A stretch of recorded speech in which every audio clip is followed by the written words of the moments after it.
افغانستان کے دارالحکومت کابل میں پاکستانی سفارت خانے میں افغان ویزا درخواست گزار قطار میں لگنے کے معاملے پر آپس میں گتھم گتھا ہو گئے۔ سفارت خانے نے ویزا کے اجرا کا عمل روک دیا، جس پر افغان شہریوں نے احتجاجاً سفارت خانے کی سڑک کو بند کر دیا اور گاڑیوں پر بھی پتھراؤ کیا۔ دیکھتے ہیں بصیر ہوتک کی یہ رپورٹ۔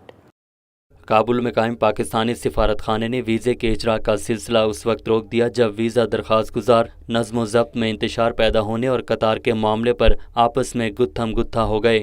درخواست گزاروں نے ویزے کے اجرا کی بندش پر احتجاج کرتے ہوئے سفارت خانے جانے والی سڑک بھی بند کر دی اور آنے جانے والی گاڑیوں پر پتھراؤ بھی کیا۔ تاہم سیکیورٹی فورسز نے مظاہرین کو منتشر کر کے سڑک کو دوبارہ کھول دیا۔ کابل میں پاکستانی سفارت خانے سے ویزا لینے کے خواہش مند افراد کا الزام ہے کہ سفارت خانہ حکام اپنے بیرونی افغان منتظمین اور اہلکاروں کی ملی بھگت سے ویزے کے اجرا پر 5 سے 15,000 افغانی رشوت لیتے ہیں اور اصرار کرنے پر انہیں تشدد کا نشانہ بنایا جاتا ہے۔ سیکیورٹی اہلکاروں نے وائس آف ساؤتھ ایشیا کے نمائندے کو بھی عکس بندی کی اجازت نہیں دی۔ اہلکاروں کے مبینہ تشدد کا نشانہ بننے والے ویزا درخواست گزار محمد منیر نے بھی الزام عائد کیا کہ جو لوگ رشوت دیتے ہیں انہیں قطار میں آگے کر دیا جاتا ہے۔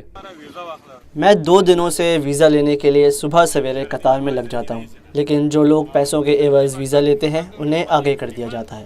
میرے پاس تجارتی اسناد موجود ہے اور میں تجارت کی غرض سے پاکستان جانا چاہتا ہوں۔ میں نے احتجاج کیا تو مجھے تشدد کا نشانہ بنایا گیا۔ پاکستان میں سفارت خانے کے منتظمین نے کوشش کرنے کے باوجود اپنا موقف نہیں دیا۔ تاہم سفارت خانے کے باہر سیکیورٹی پر مامور اہلکاروں کا کہنا ہے کہ ویزے کے اجرا کی بندش معمول کا حصہ ہے۔ آج یہ سلسلہ معمول کے مطابق شروع کر دیا جائے گا۔ Basir Hotak, voice of South Asia, Kabul.